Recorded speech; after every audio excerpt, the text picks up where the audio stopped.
HackerRank அப்படிங்கிறது ஒரு competitive program website. Competitive ப்ரோக்ராம்னா என்னன்னு தெரியாங்க, என் வீடியோ போட்டிருக்கேன், அதில் போய் பார்த்துக்கோங்க. கூகுளில் போய்ட்டு HackerRank இல்லைன்னா www.hackerrank.com உள்ளே போயிட்டிங்கன்னா அதுதான் இதோட இன்டர்ஃபேஸ் இப்படி தான் இருக்கும். ஸோ மேலே வந்து HackerRank இருக்கும். HackerRank அப்படிங்கிறது என்னென்னா ஒரு காம்படிட்டிவ் ப்ரோக்ராமிங் பிளாட்ஃபார்ம் அப்படின்னு சொல்லலாம். அந்த பிளாட்ஃபார்ம் வந்து டெவலப்பர்ஸையும் கிரேட் கம்பெனிஸையும் மேட்ச் பண்ணுறதுக்கான ஒரு பிளாட்ஃபார்ம். விச் மீன்ஸ் அங்கே கம்பெனிஸும் இருப்பாங்க, நீங்கள் டெவலப்பர்ஸும் இருப்பீங்க. டெவலப்பர்ஸ்னால் இல்லை ஸ்டூடெண்ட்ஸ் அந்த மாதிரி கோடிங் கற்றுக்கிறவங்க தான் வந்து டெவலப்பர்ஸ் அப்படின்னு சொல்லுவாங்க. ஆப் டெவலப்மெண்ட்டும் டெவலப்பர்ஸ் அப்படின்னு சொல்லுவாங்க. ஸோ உங்க 2 பேர்த்தையும் ஒரு லிங்க் பண்ணுறதுக்கான ஒரு பிளாட்ஃபார்ம்னு வச்சுக்கோங்களேன். நிறைய பிளாட்ஃபார்ம் அந்த மாதிரி இருக்குது. இந்த பிளாட்ஃபார்ம் கொஞ்சம் நல்ல பிளாட்ஃபார்ம். இங்கே வந்து கம்பெனிஸ் இருக்கும், அவங்க ஸ்டார்ட் ரிமோட்டில் வந்து ஹையர் பண்ணிக்கலாம். இங்கே வந்து டெவலப்பர்ஸ் இருக்குது. வந்து ஜாயின் ஓவர் 11 மில்லியன் டெவலப்பர்ஸ் அப்படின்னு இருக்கும். ஸோ 11 மில்லியன் டெவலப்பர்ஸ் நீங்களே ஜாயின் பண்ணிக்கலாம் அண்ட் கோட் பண்ணலாம். சைன் அப் அண்ட் கோடுன்னு இருக்கும். ஸோ என்னென்ன கம்பெனிஸ் இருக்குதுன்னு பார்த்தீங்கன்னாக்கா ஸ்ட்ரைப் இருக்குது, லிங்க்டின் இருக்குது, ட்ராபாக்ஸ் இருக்குது. அடுத்து அந்த கம்பெனி என்னன்னு தெரியல. ஸோ அதுக்கப்புறம் கொஞ்சம் கீழே போகலாம். கீழே தான் இருக்கா, நத்திங் எதுவும் இல்லை. ஸோ போய்ட்டு நான் லாகின் பண்ணிக்கிறேன். மேலே பார்த்தீங்கன்னா லாகின் ஆல்ரெடி எனக்கு அக்கௌண்ட் இருக்குது, அதனால் நான் லாகின் பண்ணிக்கிறேன். உங்களுக்கு அக்கௌண்ட் இல்லை அப்படின்னா நீங்கள் சைன் அப் பண்ணி அக்கௌண்ட் க்ரியேட் பண்ணி அதுக்கப்புறம் லாகின் பண்ணிக்கோங்க. என்ன மேலே போனால் லாகின் இருக்குது, சைன் அப் இருக்குது. ஸோ நான் எனக்கு அக்கௌண்ட் ஆல்ரெடி இருக்குது. ஸோ நான் லாகின் பண்ணிக்கிறேன்.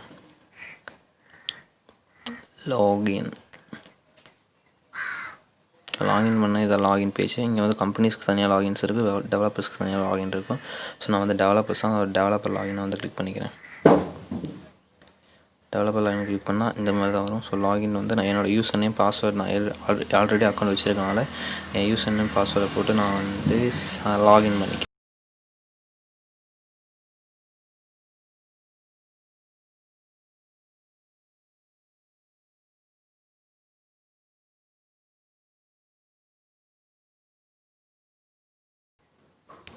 ஸோ இதுதான் ஹோம் பேஜ். இந்த மாதிரி தான் இருக்கும். மேலே டேஷ்போர்டுன்னு இருக்கும். உங்களுக்கு ஒரு டேஷ்போர்டு வரும். ஃபஸ்ட் டைம் வந்தீங்கன்னா இந்த மாதிரி எதுவுமே இருக்காது. இங்கே ப்ரொஃபைல் இருக்குது, என் ப்ரொஃபைல் கீழே போகணும். இங்கே வந்து இன்டர்வியூ ப்ரிப்பரேஷன் கிட் நான் வந்து 20% முடிச்சிருக்கேன். ஸோ அதை கண்டினியூ ப்ராக்டிஸ் அந்த மாதிரி காட்டுது. அண்ட் பைத்தானில் வந்து 4 ஸ்டார் வச்சுருக்கேன். ஸோ அதை அப்படி காட்டுது. 8% தான் முடிச்சிருக்கேன். அப்படியே கொஞ்சம் கீழே வந்தோம்னா அப்போ ஃபஸ்ட் டைம் வந்தீங்கன்னா இந்த மாதிரி எதுவுமே இருக்காது. சரிங்களா. ப்ராப்ளம் சால்விங்கில் வந்து 5 ஸ்டார் வச்சுருக்கேன். எனக்கு 5 ஸ்டாரே போதும்னு அதுக்கு ப்ராக்டிஸ் பண்ணுறதை நிறுத்திட்டேன். அண்ட் மேத்தமேட்டிக்ஸில் வந்து இன்னும் ஸ்டார்ட் பண்ணலாம், அதனால் 0% காட்டுது. ஆனால் ஃபஸ்ட் டைம் வந்தீங்க எதுவுமே கிளிக் பண்ணுங்கள், உங்களுக்கு எதுவுமே காட்டாது. அடுத்து கீழே கொஞ்சம் போனீங்க அப்படின்னா ஸ்கில்ஸ் அவைலபிள் ஃபார் ப்ராக்டிஸ். என்னென்ன ஸ்கில்ஸ் இருக்கும் சார்? அல்காரிதம்ஸ் இருக்குது, டேட்டா ஸ்ட்ரக்சர்ஸ் இருக்குது, மேத்தமேட்டிக்ஸ் இருக்குது, C++ லாங்குவேஜில் எல்லாமே இருக்குது. அண்ட் லாஜிக்ஸில் அதாவது இந்த அல்காரிதம் டேட்டா ஸ்ட்ரக்சர் கோர் எல்லாமே இருக்குது. மேத்தமேட்டிக்ஸுக்கு C++ இருக்குது, ஜாவா, பைத்தான், ரூபி இருக்குது. அண்ட் லினக்ஸ் ஷெல் ப்ராக்டிஸ் பண்ணுறதுனா கூட நீங்கள் ப்ராக்டிஸ் பண்ணிக்கலாம். SQL ப்ராக்டிஸ் பண்ணிக்கலாம். ஆர்டிஃபிஷியல் இன்டெலிஜென்ஸ் அட்வான்ஸ்ட் டாபிக்ஸ் எல்லாம் கூட இருக்குது. அந்த டேட்டாபேஸுக்கு டிஃப்ரெண்ட்ஸ் ப்ரோக்ராமிங் ஸ்கில்ஸ் இருக்குது. கீழே வந்து டுட்டோரியல்ஸ் இருக்கும். டுட்டோரியல்ஸ் வந்து இன்டர்வியூ ப்ரிப்பரேஷன் கிட். அங்கே வந்து யூடியூப்னா அவங்க சில டியூட்டர்ஸ் மாதிரி இருப்பாங்க எப்படி இன்டர்வியூ ப்ரிப்பேர் பண்ணுறதுன்னு. அடுத்து லேர்ன் கோட் இன் 30 days. கோடிங் எப்படி 30 days கற்றுக்கலாம். 10 days ஆஃப் ஸ்டாட்டிஸ்டிக்ஸ். இது வந்து MLக்குலாம் ரொம்ப யூஸ்ஃபுல்லாக இருக்கும். கீழே வந்தீங்கன்னா 10 days ஆஃப் ஜாவா ஸ்கிரிப்ட் இருக்கும். ஜாவா ஸ்கிரிப்ட் வந்து 10 days வந்து உங்களால் லேர்ன் பண்ணிக்க முடியும். ஸோ அதான் 10 days of JavaScript. And கொஞ்ச நாள் மேலே அப்படியே போனோம் அப்படின்னா நான் உங்களுக்கு நேவிகேஷன்ஸ் பார்க்கலாம், வந்து நேவிகேட் பண்ணி காட்டுறேன். கொஞ்சம் மேலே போனோம்னா அப்படின்னா மேலே வந்து ப்ராக்டிஸ் செக்ஷன் இருக்கும். இப்போ பார்த்தா ப்ராக்டிஸ். அடுத்து கம்ப்ளீட் செக்ஷனை கிளிக் பண்ணோம்னா அங்கே வந்து நம்ம கம்ப்ளீட் பண்ணிக்கலாம் மற்றவங்களோட. இல்லை வந்து நிறையா பீப்புள்ஸ் இருப்பாங்க. அங்கே வந்து கான்டெஸ்ட்லாம் நடக்கும். இப்போ வந்து என்னென்ன கான்டெஸ்ட் இருக்குது அப்படிங்கிறத பார்த்துக்கலாம். அந்த ஹேக் த இன்டர்வியூ யூஎஸ்னு ஒரு கான்டெஸ்ட் May 29 நடக்க போகுது. அண்ட் ஹேக் த இன்டர்வியூங்கிற கான்டெஸ்ட்டும் நடக்க போகுது. அண்ட் ப்ராஜெக்ட் ஈலர் அப்படிங்கிற ஒரு ஒரு கான்டெஸ்ட் இருக்குது. அது பார்த்திங்கன்னா எப்போயுமே இருக்குது. அது வந்து ஓப்பன் இன்டிஃபைனைட்லி அந்த கான்டெஸ்ட் எப்போவுமே இருக்கும். ஸோ இந்த கான்டெஸ்ட் 29 ஸ்டார்ட் ஆகி ஸோ அவங்களே கொடுத்துருப்பாங்க எப்போ முடிஞ்சிடும் அப்படின்னு இருக்கும். ஸோ இதெல்லாம் அர்ச்சீவ்ட் கான்டெஸ்ட். அடுத்து மேலே போனோம்னா இங்கே பிகாஸ் இந்த பிளாட்ஃபார்மே வந்து ஸ்டூடெண்ட்ஸையும் விச் மீன்ஸ் டெவலப்பர்ஸையும் கம்பெனிஸையும் கனெக்ட் பண்ணுற பிளாட்ஃபார்ம் தான். ஸோ நீங்கள் வந்து ஜாப்ஸும் சர்ச் பண்ணி பார்த்துக்கலாம்.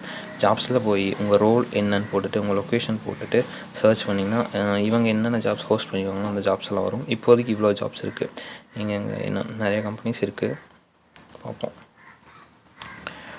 அண்ட் மேலே அடுத்த நேவிகேஷன் பார்ப்போம்னா லீடர் போர்ட் அப்படிங்கிறதுக்கும். ஸோ யார் இந்த பிளாட்ஃபார்மில் யார் ஃபஸ்ட் ரேங்கில் இருக்கா, செகண்ட் ரேங்கில் இருக்கா, ஓவரால் யார் இருக்கா, யார் ஹை ரேட்டிங்ஸ் வச்சுருக்கா அப்படின்னு வரும். அண்ட் இந்த கெனடிங்கிறது எனக்கு ரொம்ப பிடிச்சவர். எல்லா பிளாட்ஃபார்ம்லையும் இவர் தான் ஃபஸ்ட்டில் இருப்பார். மேக்ஸிமம் எல்லா ஹேக்கர் நல்ல கோட் ஃபோர்ஸு ஸ்டாப் கோடர் அப்படிங்கிற மேக்ஸிமம் எல்லா பிளாட்ஃபார்ம்லையும் நீங்கள் சர்ச் பண்ணி பார்த்துக்கலாம். வேறு யாரை யூஸரை என் பேரை கூட நீங்கள் சர்ச் பண்ணி பார்த்துக்கலாம். என்னோட ப்ரொஃபைல் வரும். ஃபாலோ பண்ணுறேன்னா ஃபாலோ பண்ணிக்கோங்க. அண்ட் தென் என் ப்ரொஃபைலுக்குள்ளே போகிறேன். என் ப்ரொஃபைல் இப்போ தான் இருக்கும், Aravindan. Username Aravindan _ and about வந்து expected year of graduation 2021. Education வந்து யூனிவர்சிட்டி காலேஜ் ஆஃப் இன்ஜினியரிங். கீழே பார்த்தோம்னா இங்கேயும் எஜுகேஷன் இருக்கும், university college of engineering B Tech IT 2021 நான் முடிக்க போகிறேன் அப்படின்னு நாங்கள் மென்ஷன் பண்ணியிருப்பேன். அந்த ஒர்க் எக்ஸ்பீரியன்ஸ் வந்து நான் இப்போ வரைக்கும் நான் ஒர்க்கில் ஃப்ரெஷர். அண்ட் ப்ராப்ளம் சால்விங்கில் வந்து கோல்டு லெவலில் இருக்கேன். அண்ட் பைத்தானில் வந்து சில்வர் லெவலில் இருக்கேன். இந்த மாதிரி நீங்கள் நிறைய பேட்ச் ஆன் பண்ணிக்கலாம். இது பார்க்க ஒரு சர்டிஃபிகேட் மாதிரி தெரியும். அடுத்து கொஞ்சம் கீழே போனோம் அப்படின்னா என்ன ரேட்டிங்ஸ் இருக்கும், எந்த கான்டெஸ்ட்டில் இது வரைக்கும் படிச்சிருக்கோம், வீக் கான்டெஸ்ட் இருக்கும். அண்ட் சப்மிஷன்ஸில் வந்து நான் எந்தெந்த மந்த்ஸ் எல்லாம் சப்மிஷன் லாஸ்ட்டாக ஏப்ரல் மந்தில் போயிருக்கேன். அண்ட் 1 month எகோ என் மேலே ஒன்றும் போகல. இங்கே கூட பார்த்தீங்கன்னா மந்த் எகோன்னு இருக்குது இந்த ப்ராப்ளம். அண்ட் கீழே பார்த்தீங்கன்னா கான்டெஸ்ட் ஹிஸ்ட்ரி இருக்கும். 2014 ஒரு கான்டெஸ்ட் ப்ராஜெக்டில் கான்டெஸ்ட் பண்ணிக்கேன். அண்ட் அவ்வளோதான். அண்ட் நம்ம ப்ராக்டிஸ் செக்ஷனுக்கு போயிடலாம். ப்ராக்டிஸ் செக்ஷனுக்கு போயிட்டு இப்போ நான் வந்து உங்களுக்கு ஒரு அல்காரிதம்ஸ் எப்படி அந்த டேப் எப்படி இருக்குன்னு காட்ட போகிறேன். அல்காரிதம்ஸ் டேப்குள்ளே போயிட்டீங்க அப்படின்னா உங்களுக்கு ஃபர்ஸ்ட் இருக்கிறதே சால்வ் மீ ஃபர்ஸ்ட் அப்படிங்கிற ப்ராப்ளம் தான் இருக்கும். ஸோ ப்ராப்ளம் இங்கே நிறைய ப்ராப்ளம் இருக்கும். ஏதாவது மேக்ஸிமம் இல்லை ஃபஸ்ட்டு இருக்கிறதா சால்வ் பண்ணியிருக்கேன். ஸோ அந்த ப்ராப்ளத்துக்கு கீழே வந்து ஒரு டேக் இருக்கும், ஈஸியாக, மீடியமாக, கஷ்டமாக அப்படின்னு, ஹார்டாக அப்படின்னு இருக்கும். அது மேக்ஸிமம் ஸ்கோர் இருக்கும். இதுக்கு வந்து ஒரு ஸ்கோர் 1 பாயிண்ட் தான் தருவாங்க. சக்ஸஸ் ரேட் வந்திங்கன்னா 98.53%. அண்ட் பார்த்திங்கன்னா இது மீடியம்னு இருக்குது, இதுக்கு மேக்ஸிமம் ஸ்கோர் 20 இருக்குது. சக்ஸஸ் ரேட் வந்து 73% இருக்குது. இது ஃபார்மிங் மேஜிக் ஸ்கொயர் இருக்குது. இது மீடியம் ப்ராப்ளம்னா கொஞ்சம் கஷ்டமாக இருக்கும் அப்படின்னு அர்த்தம். ஸோ நம்ம ஃபஸ்ட் ப்ராப்ளம்னால சால்விங் ஃபஸ்ட்டை வந்து கிளிக் பண்ணிக்கிறேன். பிகாஸ் அது ஈஸி. அண்ட் ஃபஸ்ட் ப்ராப்ளம் நீங்கள் போனீங்கன்னா ஃபஸ்ட்டு உங்களுக்கு அதுவாக இருக்கும். இந்த ப்ராப்ளம் கிளிக் பண்ணிக்கிறேன். அண்ட் இது அப்போ ப்ராப்ளம் 2 நம்பர் ஆட் பண்ணுறது தான். ஸோ அங்கே வந்து மேலே ப்ராப்ளம் அப்படின்னு இருக்கும். அடுத்து சப்மிஷன் டேப் இருக்கும். நீங்கள் சப்மிஷன் யாரான்னு பார்த்துக்கலாம். இங்கே வந்து solve me first compute the sum of 2 integers அப்படின்னு இருக்குது. ஃபங்க்ஷன் ப்ரோட்டோடைப், அதாவது ஃபங்க்ஷன் டிஸ்கிரிப்ஷன் என்ன இருக்குது அப்படின்னு காட்டியிருப்பாங்க. ஏங்கிற ஒரு நம்பர் இருக்கும், பிங்கிற ஒரு நம்பர் இருக்கும். நீங்கள் 2 நம்பரை ஆட் பண்ணி கொடுக்கணும். Return value sum of the above 2 integers அப்படின்னு இருக்குது. கொஞ்சம் கீழே போய்க்கலாம். Sample inputs a equal to 2, b equal to 3. Sample output 5 because 3 + 2 வந்து 5. explanation the sum of 2 integers a and b is computed as 2 + 3 = 5 அப்படின்னு இருக்கும். ஸோ அதுக்கு நம்ம ப்ரோக்ராம் போட போகிறோம். நான் ஜாவா 8 சூஸ் பண்ணிக்கேன். மேலே நீங்கள் ட்ராப் பாக்ஸ் போய் என்ன தீமையும் மாற்றிக்கலாம், இல்லை ப்ரோக்ராம் லாங்குவேஜும் மாற்றிக்கலாம். இங்கே ஹிண்ட்டு நான் அவங்களே கொடுத்துருக்கேன். Type return a + b.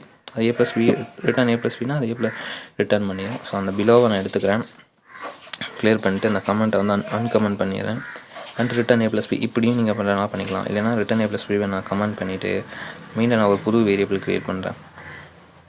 Integer c அப்படிங்கிற ஒரு புது வேரியபிள் க்ரியேட் பண்ணிட்டு அதில் a + b ஸ்டோர் பண்ணி ரிட்டர்ன் வந்து c பண்ண போகிறேன். a + b இங்கே நான் ஒரு எரர் விடுறேன். உங்களுக்கு அந்த எரர் வந்து இது எப்படி கம்பைல் ஆகும் அப்படின்னு உங்களுக்கு தெரியும். ஸோ ரிட்டர்ன் c சும்மா செமிகால் நான் கொடுக்க வேணாம். கொடுக்காம இப்போ கீழே போய் கீழே பார்த்தோம்னா ரன் கோட் அண்ட் சப்மிட் கோடுன்னு இருக்கும். ஸோ ரன் கோட் கொடுத்தோம்னா என் கோட் அப்லோட் ஆகும். அடுத்து ப்ராசஸிங் ஆகும். ப்ராசஸிங் ஆகிட்டு என்ன எரர் அப்படின்னு காட்டும். ஸோ கம்பைலேஷன் எதாவது நீங்கள் எரர் விட்டீங்கன்னா இந்த மாதிரி தான் காட்டும். அதுவே என்ன காட்டும், ஜாவா 13 வந்து ரிட்டர்ன் சில எரர் இருக்குது அந்த மாதிரி காட்டும். ஸோ நீங்கள் மேலே போய் அந்த எரரை கிளியர் பண்ணிக்கலாம். சின்டெக்ஸ் எரர் மட்டும்தான் இது காட்டும். எரரை கிளியர் பண்ணிவிட்டு மீண்டும் சப்மிட் கோட் இல்லை ரன் கோட் கொடுத்து மீண்டும் லோக்கலாக மட்டும் டெஸ்ட் பண்ணி பார்த்துக்கலாம். அது வரைக்கும் உங்கள் கோட் சப்மிட் ஆகாது. சும்மா ஒரு 2 டெஸ்ட் கேஸ் வச்சு சும்மா சாம்பிள் டெஸ்ட் கேஸ் 0 வந்து கரெக்ட் ஆன்சர் வந்துடுச்சு. And sample test case 1 right answer. Wrong answer வந்துச்சுன்னா அது ரெட் கலரில் காட்டும், ராங் ஆன்சர்னு காட்டும். மேலே போயிட்டு சப்மிட் கோட் அப்படிங்கிறத கொடுத்துட்டு அப்படின்னா ஸோ இது அடிஷனல் ப்ரோக்ராம் நிறைய டெஸ்ட் கேஸ் வச்சுலாம் டெஸ்ட் பண்ண மாட்டேன். 2 டெஸ்ட் கேஸ் தான். சப்மிட் ஆகிடுச்சு. Test case 0, test case 1 submit ஆகிடுச்சு. அப்புறம் கங்க்ராச்சுலேஷன்ஸ் அப்படின்னு வந்துச்சு. நீங்கள் வந்து அடுத்த நெக்ஸ்ட் சான்ஸ் கொடுத்து நெக்ஸ்ட் சான்ஸ் கேட்கலாம். ஸோ இந்த மாதிரி தான் வந்து ப்ராக்டிஸ் பண்ணணும். And all the best for your practice.